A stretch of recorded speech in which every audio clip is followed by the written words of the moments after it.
Dimuliakanlah Tuhan. Seorang Farisi mengundang Yesus untuk datang makan di rumahnya. Yesus datang ke rumah orang Farisi itu, lalu duduk makan. Di kota itu ada seorang perempuan yang terkenal sebagai seorang berdosa.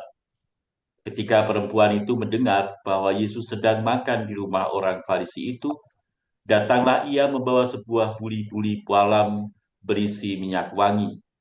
Sambil menangis, ia pergi berdiri di belakang Yesus dekat kakinya, lalu membasuhi kakinya itu dengan air matanya dan menyekanya dengan rambutnya. Kemudian ia mencium kakinya dan meminyakinya dengan minyak wangi itu. Ketika orang Farisi yang mengundang Yesus melihat hal itu, ia berkata dalam hatinya, "Jika ia ini nabi, tentu ia tahu bahwa perempuan itu adalah seorang berdosa." Yesus berkata kepadanya, "Simon, ada yang hendak kukatakan kepadamu." Saud Simon, "Katakanlah, Guru." Ada dua orang yang berhutang kepada seorang pelepas uang. Yang seorang berhutang 500 dinar, yang lain 50. Karena mereka tidak sanggup membayar, maka ia menghapuskan hutang kedua orang itu. Siapakah di antara mereka yang akan terlihat mengasihi dia? Jawab Simon, "Aku kira dia yang paling banyak dihapuskan hutangnya." Kata Yesus kepadanya, "Betul pendapatmu itu." Dan sambil berpaling kepada perempuan itu, ia berkata kepada Simon, "Engkau lihat perempuan ini? Aku masuk ke rumahmu, namun engkau tidak memberikan aku air untuk membasuh kakiku. Tetapi dia membasahi kakiku dengan air mata dan menyekanya dengan rambutnya. Engkau tidak mencium aku, tetapi sejak aku masuk, ia tiada henti-hentinya menciumi kakiku.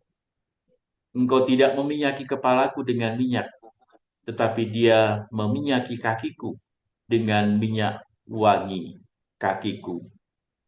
Sebab itu aku berkata kepadamu, dosanya yang banyak itu telah diampuni, sebab ia telah banyak berbuat kasih. Tetapi orang yang sedikit diampuni, sedikit juga ia berbuat kasih." Lalu ia berkata kepada perempuan itu, "Dosamu telah diampuni." Dan mereka yang duduk makan bersama dia berpikir dalam hati mereka, "Siapakah ia ini, sehingga ia dapat mengampuni dosa?" Tetapi Yesus berkata kepada perempuan itu, "Imanmu telah menyelamatkan engkau, pergilah dengan selamat." Demikianlah sabda Tuhan. Terpujilah Kristus. Bapak, Ibu, saudara-saudari, para pencinta dan juga yang memuliakan dan menghormati dengan khusus kerahiman ilahi Tuhan kita Yesus Kristus, kerahiman Allah sendiri, yang adalah sifat yang paling utama dari diri Allah. Tanpa sifat ini, kita manusia mungkin tidak akan pernah selamat, sebab tidak akan pernah kita bisa hidup di hadirat Tuhan kalau hanya mengandalkan kekudusan dan kesucian kita sendiri. Sebab kita adalah orang yang penuh dengan kerapuhan dan dosa. Bacaan yang menjadi permenungan kita menunjukkan bagaimana seorang yang menyadari dan mengakui betapa banyaknya dosanya percaya akan kerahiman Tuhan ini. Berbicara tentang perempuan yang berdosa, mengingatkan saya akan pengalaman ketika masih belajar sebagai frater, di mana kami pada waktu itu mempunyai kuliah yang bernama Kuliah Harapan, untuk mempelajari bagaimana orang-orang punya harapan di tengah situasi keadaan hidupnya yang serba berkemalangan. Dan pada waktu itu kami diutus untuk melihat apakah ada orang atau bagaimana harapan itu masih terwujud atau terjadi pada wanita-wanita yang berprofesi atau yang terjebak dalam dunia pelacuran. Kami pada waktu itu diutus untuk beberapa hari mewawancarai, menemani wanita-wanita yang ada di tempat pelacuran. Dan yang menarik hati kami pada waktu itu adalah ternyata kami seringkali sebelumnya menyangka bahwa mereka-mereka adalah wanita-wanita yang nakal, wanita-wanita yang memang lebih memilih untuk mengerjakan hal yang gampang saja untuk mendapatkan uang. Ternyata tidak semua dari mereka itu seperti apa yang kami bayangkan. Ada banyak dari mereka yang jatuh ke dalam dunia pelacuran sebagai kurban. Dan mereka tidak bisa lepas dari dunia itu karena dunia itu dikuasai oleh seorang atau semacam mafia. Sehingga mereka terjebak dan tidak bisa keluar sampai selama-lamanya. Karena itulah kami mulai tertarik dan mulai bertanya-tanya kepada mereka, kira-kira apa yang menjadi harapan mereka. Tentu banyak dari mereka yang bisa dan berharap bisa keluar dari situasi seperti itu.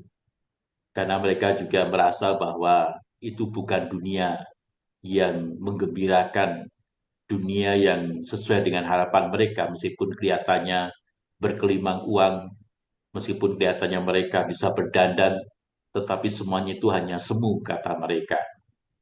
Ada kehampaan dalam hati mereka dan mereka berharap bahwa orang-orang atau Tuhan Allah bisa mengampuni mereka. Saudara-saudara terkasih, seringkali kita memvonis, menghukum orang, menilai orang tanpa kita ketahui apa yang menjadi latar belakang orang itu. Tidak demikian dengan Yesus yang dalam bacaan hari ini tampil sebagai orang yang bisa memahami apa yang terjadi pada perempuan berdosa itu. Yesus tidak menyelidiki, Yesus tidak bertanya-tanya, Yesus tidak memvonis orang itu sebagai wanita yang berdosa, yang tidak ada harapan, tapi dia melihat apa yang dilakukan wanita itu. Wanita yang melakukan lebih daripada yang dilakukan orang-orang yang masuk dalam ruang perjamuan itu. Karena itu, Yesus percaya bahwa wanita itu mengharapkan kerahiman Tuhan, pengampunan dari Tuhan. Dan dia berbuat banyak dengan membasahi kaki Yesus, membersihkan kaki Yesus dengan matanya, menyeka dengan rambutnya, dan meminyaki dengan minyak wangi kaki Yesus, bukan sebagai bentuk rayuan bahwa supaya Yesus mengampuni, tapi dia percaya bahwa Yesus akan mengampuni. Dan karena itu dia mengungkapkan kepercayaan itu dengan tindakan yang nyata, dengan membasahi kaki Yesus, menyeka dan meminyakinya dengan minyak wangi. Saudara-saudara terkasih, kiranya apa yang ditunjukkan oleh perempuan berusaha itu adalah pribadi-pribadi yang akan kita persembahkan hari ini kepada Tuhan, pada kerahiman Tuhan, yaitu pribadi-pribadi yang menghormati dan meluhurkan secara istimewa kerahiman Tuhan. Pribadi-pribadi itu adalah jiwa-jiwa yang seperti perempuan berusaha itu pertama-tama percaya bahwa sebesar apapun dosa manusia, sebesar apapun dosa kita, kerahiman Allah jauh melampaui segala dosa-dosa kita. Orang-orang yang sering memvonis, menjustifikasi, atau menghakimi orang-orang yang berdosa adalah orang-orang yang tidak percaya bahwa kerahiman Allah melampaui sebesar-besar apapun kejahatan manusia. Tetapi orang yang sungguh-sungguh percayakan kerahiman Allah akan bisa memahami dan bahkan seperti Yesus menerima setiap orang meskipun orang itu berdosa sangat besar.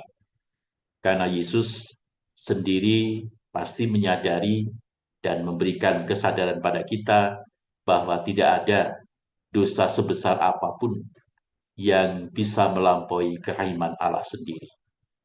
Karena itulah Yesus menerima perempuan berdosa itu, tidak memandang dosanya, tetapi memandang bagaimana harapan, kepercayaan wanita itu akan besarnya kerahiman Allah bagi dirinya dan juga bagi banyak orang. Inilah jiwa-jiwa yang hari ini mau kita persembahkan kepada Tuhan, dan kiranya juga kita menjadi bagian dari jiwa-jiwa seperti ini. Jiwa-jiwa yang percaya bahwa kemahiman Allah melampaui segala besarnya kejahatan manusia. Sehingga kita tidak seperti orang-orang Farisi yang kemudian ya menjaga jarak dengan perempuan yang berdosa itu, dengan kemudian mengejek atau mencemooh Yesus yang mau dekat-dekat dengan perempuan berdosa itu. Tetapi kita sebaiknya menjadi seperti Yesus sendiri yang selalu mudah menerima orang-orang meskipun sebesar apapun dosanya, karena kita percaya bahwa kerahiman Allah melampaui besarnya kejahatan manusia. Kerahiman Allah melampaui besarnya dosa-dosa manusia seberat apapun. Orang-orang yang sungguh menghormati kerahiman Allah yang luar biasa ini adalah jiwa-jiwa yang pasti menjadi jiwa-jiwa yang adalah Injil yang hidup, kabar gembira yang hidup. Karena kabar gembira yang paling besar adalah bahwa Allah itu Maha Rahim. Justru karena kerahiman dan belas kasih Allah lah, maka manusia yang meskipun secara dosa sebenarnya tidak layak lagi hidup di hadapan Tuhan, atau harusnya pantasnya dihukum mendapatkan air bah lagi untuk berkali-kali, tapi karena kerahiman Allah, maka Allah tidak lagi memusnahkan kita dengan air bah. Sebaliknya Allah justru memberikan pada kita Yesus putranya untuk berani, untuk dia kemudian berkenan memberikan nyawanya bagi keselamatan kita semua yang kita rayakan dalam misteri Paskah yang baru saja berlalu. Dan karena itu, mari kita bersama-sama menjadi jiwa-jiwa yang adalah Injil yang hidup, yang mewartakan kebesaran kasih Allah, yaitu kerahimannya. Mari kita mewartakan kerahimannya pertama-tama dengan mau menerima siapapun, meskipun itu dosanya besar, untuk kita bersama-sama menyerahkannya, membenamkannya dalam mata air kerahiman Tuhan, agar dia pun menyadari kerahiman Tuhan dan bertobat. Saya kira setiap orang yang menyadari kerahiman Tuhan bukan lalu kemudian enak-enak berdosa karena merasa bahwa pasti akan diampuni, tetapi kalau sungguh orang menghormati kerahiman Tuhan, dia akan juga merasakan betapa besarnya pengorbanan Tuhan yang mau mengampuni kita manusia, bahkan demi pengampunan itu memberikan nyawanya, rela untuk wafat bersengsara supaya bangkit dan memberikan jalan pengampunan dan kerahiman bagi kita semua. Semoga kita pun juga menjadi pewarta-pewarta kerahiman Allah dengan berani mengampuni sesama, dengan berani mendorong sesama untuk percayakan kerahiman Tuhan, dan karena itu mulai bertobat dari kehidupannya yang sesat. Dan kiranya kita dengan menjadi jiwa-jiwa yang menghormati dan memuliakan Tuhan ini akan mendapatkan buah kerahiman itu sendiri dalam kehidupan kekal nantinya. Tuhan memberkati kita. Amin.